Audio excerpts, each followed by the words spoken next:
Afternoon.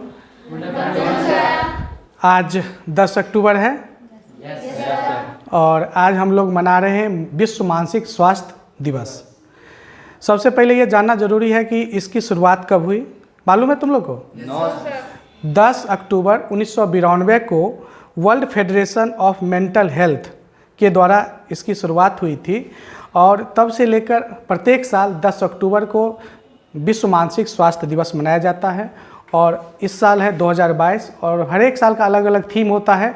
उसी तरह से 2022 का थीम है make mental health and well being for all a global priority.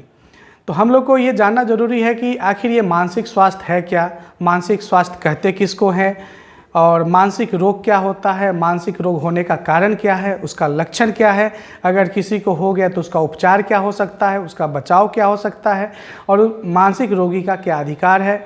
तो इन सब चीज़ों पर हम लोग को थोड़ा सा देखना ज़रूरी है और उसके बारे में अपनी समझ को भी ज़्यादा विकसित करने की ज़रूरत है। ठीक है जी। तो देखो किसी भी व्यक्ति के सामाजिक मनोदशा, उसकी मानसिक मनोदशा कैसी है, वो अपने जीवन में कैसा सोच पाता है, उसकी अनुभूति कैसी है, यादाश्त कैसा है और इन सब संबंधी बातों से अगर संबंधित कोई विकार उत्पन्न होता है जो हमारे जीवन के सामान्य क्रियाकलाप को करने में और उसके बारे में यथार्थ से संबंधित निर्णय लेने में अगर कठिनाई का अनुभव होता है तो हम यह कह सकते हैं कि उसे किसी तरह की मानसिक परेशानी है।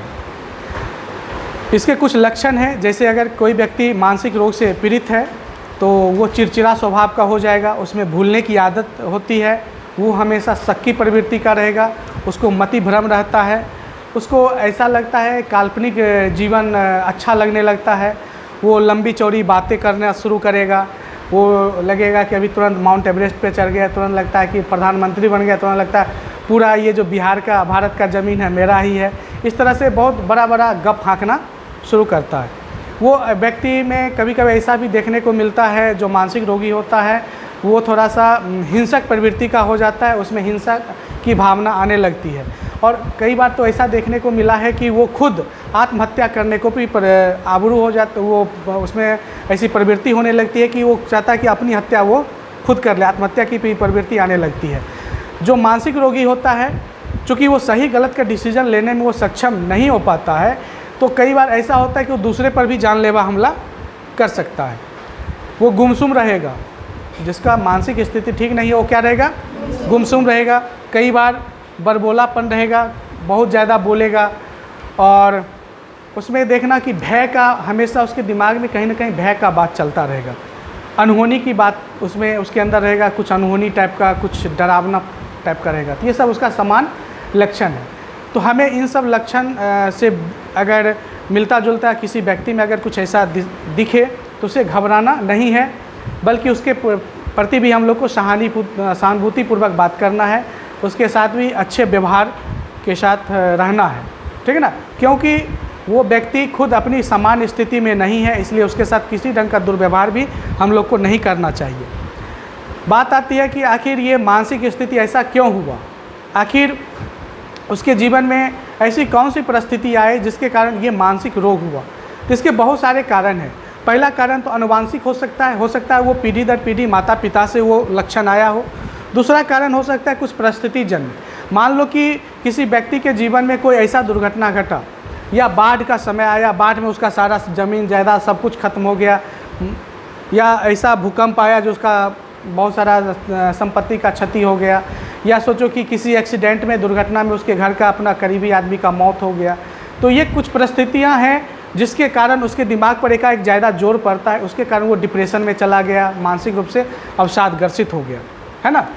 इसके अलावा भी बहुत सारे ऐसी परिस्थितियां हैं, जैसे मान लो किसी बच्चा के साथ बचपन में दुर्व्यवहार हुआ हो, बचपन में वो भेदभाव का शिकार हुआ हो, या कुछ ऐसे बच्चे या बच्चियां हैं जो यौन शोषण का से ग्रसित हो, या मान लो कि किसी के साथ बलात्कार श्रम करवाया गया हो, या फिर और भी परिस्थितियां हैं जिसके कारण ये घटना हो सकती है। या फिर ऐसा भी हो सकता है कि वो किसी अनहोनी को होते हुए देखा हो। कई बार ऐसा होता है कि हमारे घर का परिवेश, हमारा समाज का परिवेश भी मानसिक रोग उत्पन्न करने में सहायक सिद्ध होता है। जैसे मान लिया जाए कि किसी का घर या किसी समाज का ऐसा वातावरण हो जहाँ पर लोग हमेशा नशा का शिकार हो, हमेशा नशा की लत में नशा करके शराब पी के गाली गलौज करता हो, मारपीट करता हो। अब उस परिवेश में पलने वाला बच्चा या उस परिवेश में रहने वाली जो लेडीज़ है या जेंट्स हैं, उनके दिमाग पर क्या प्रभाव पड़ेगा? वो तो हमेशा चिंतित रहेगा, हमेशा तनाव में रहेगा, डिप्रेशन में रहेगा, उसे लगेगा ये ज़िंदगी ही बेकार है, डेली किचकिच किचकिच हो रहा है ना। तो ये सब बहुत सारी परिस्थितियां हैं जिसके कारण लोगों में मानसिक रोग उत्पन्न होता है। लेकिन अक्सर हम लोग मानसिक रोग का मतलब समझते हैं कि पागलपन एक बीमारी है। ऐसी कुल 300 बीमारियां हैं, 300 से भी ज़्यादा, जिसमें पागलपन एक है जो हम लोग को दिखता है कि चलो ये पागल है ना। जो हम कभी कभी ऐसा होता है किसी को बेवजह शक करते रहते हैं, वो भी एक मानसिक रोग है। कभी कभी ऐसा होता है कि भूलने की आदत हो जाती है। एक फिल्म देखा होगा तारे ज़मीं पर। तारे ज़मीं पे एक छोटा सा बच्चा रहता है जिसको डिसलेक्सिया बीमारी रहती है। उसमें होता है कि गति और वो जो रफ्तार से चल रहा है और आकार, दोनों में वो भेद नहीं कर पाता है। हर अक्षर उसको उल्टा दिखता है। टी है तो टी उल्टा दिख रहा है, ए तो लगता है ए नाच रहा है। तो ये भी एक मानसिक रोग है। इस तरह से बहुत सारी बीमारियां हैं, जैसे बाइपोलर डिसऑर्डर है, तनाव, एल्जाइमर रोग, पार्किंसन रोग, डिमेंशिया, ऑटिज्म, डिसलेक्सिया, चिंता, लत संबंधी विकार, शराब की लत, नशा की लत, उसके बाद मनोग्रसित बाध्यता विकार, भ्रम, मति भ्रम, भूलने की बीमारी, ये सभी मानसिक रोग के उदाहरण हैं। अब है कि ये मानसिक रोग जो होता है उसका कारण तो हम लोग समझ गए। अब इसका हम लोग उपचार क्या कर सकते हैं, इस मानसिक रोग से बचने के लिए क्या कर सकते हैं? तो सबसे पहला है कि हम लोग को टेंशन फ्री रहना है। और टेंशन फ्री रहने के लिए, तनाव से मुक्ति पाने के लिए सबसे सस्ता इलाज क्या है? हंसना। क्या करना है? हंसना। एकदम हंसने में कोई पैसा लगता है क्या? एकदम हंसते रहना है, हंसने की वजह खोजना है। कुछ चुटकुला सुना के, कुछ हंसी मजाक करके, कुछ ऐसी परिस्थिति बना के जिसमें हंसी आए। हम लोग हंसना भूल गए हैं, इसलिए बीमार ज़्यादा पड़ते हैं। अगर हम लोग हंसने की आदत को अपना लें तो फिर बीमारी कम हो जाएगा, है ना। इसलिए जीवन जीना है तो हंसना सीखना पड़ेगा, नहीं? Yes sir. एक गाना भी था ना, जीना है तो हंस के जियो। तो वही है, जीना है तो हंस के जियो। सबसे हर रोग का इलाज है हंसना। लाफिंग बहुत अच्छा एक्सरसाइज है, इसलिए हमें हंसना है, खुलकर हंसना है। जब हम हंसते हैं तो सारा तनाव छू मंतर, कहीं नहीं तनाव रहता है जी? नहीं रहता।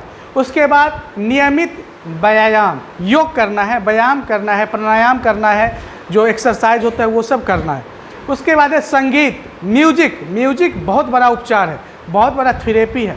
आप अपने पसंद का गाना सुनिए अकेले में बैठकर, और अच्छे से सुनिए। ये नहीं कि कान में गाना लगा दिए और ध्यान कहीं और है, वैसा नहीं। जो गाना आपको पसंद होता है वो गाना सुनिए। म्यूजिक थेरेपी बेस्ट मेडिसिन है, ठीक है, संगीत सुनना। और ये न्यूरोसाइंस भी कहता है कि आपके ये जो न्यूरॉन है, न्यूरॉन को एक्टिवेट करता है। न्यूरॉन में जो न्यूरोट्रांसमीटर सब जो होता है उसको जब बहुत ज़्यादा एक्टिवेट करता है, ठीक है।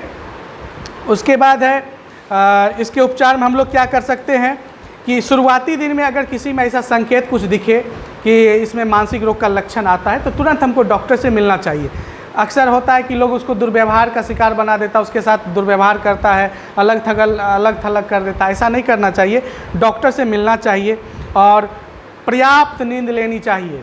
कई बार ऐसा भी देखने को मिलता है, दिन रात काम किए जा रहे हैं और काम से आराम मिला, बेड पर गए तो 2 घंटा मोबाइल चला रहे हैं।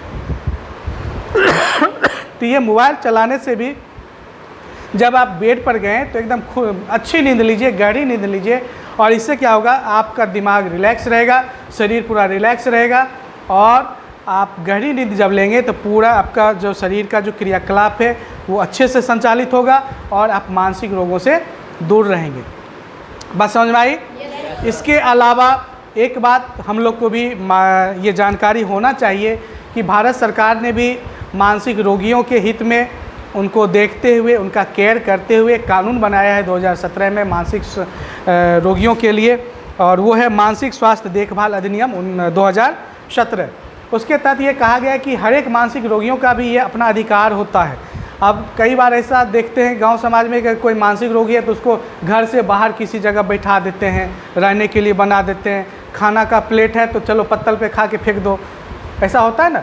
उसको अच्छा कपड़ा नहीं मिलता है, तो ये सब नहीं करना चाहिए। उसका ये अधिकार है, चूँकि वो किसी खास परिस्थिति के कारण वैसा हो गया है, लेकिन जब उसको अनुकूल परिस्थिति मिलेगा तो फिर वो स्वस्थ हो जाएगा।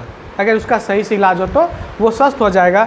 हमें उसके अधिकार को नहीं छीनना चाहिए। उसको अच्छा जीवन जीने का अधिकार है, सबों के साथ मिलकर बैठने का अधिकार है, अच्छा भोजन खाने का अधिकार है, पौष्टिक भोजन खाने का अधिकार है, उसको दवाई लेकर मेडिसिन से डॉक्टर से इलाज करवाने का अधिकार है। तो ये सब उसका निजता का अधिकार है। तो हमें उस अधिकारों से उसे वंचित नहीं करना चाहिए, बल्कि कहीं भी अगर मानसिक रोगी मिले तो उसके प्रति सहानुभूतिपूर्वक व्यवहार करना चाहिए। बात समझ में आई? या अभी आप लोगों का जो उम्र है किशोरावस्था की उम्र, इस उम्र में सबसे ज़्यादा गुस्सा आता है। और कई बार ऐसा होता है इस उम्र में बच्चे माता पिता से रुष्ट होकर, कई बार ऐसा होता है जब उनकी इच्छा पूरी नहीं होती है तो क्या होता है कि जाकर सुसाइड करने लगते हैं, डिप्रेशन में चले जाते हैं। ऐसा बिल्कुल नहीं करना है।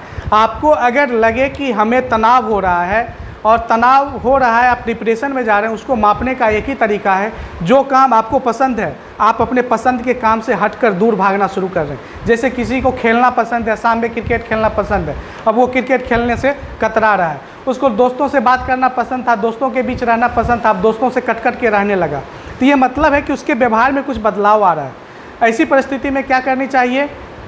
हमें खुलकर बातें करनी चाहिए, अपने शिक्षकों से बात करनी चाहिए, अपने माता पिता से बात करनी चाहिए। अगर संभव हो तो अपने अगल बगल में जो मनोचिकित्सक हैं उनसे भी राय लेनी चाहिए और अपना जो समस्या है उस पर खुलकर बात करके उसका समाधान करने का प्रयास करना चाहिए।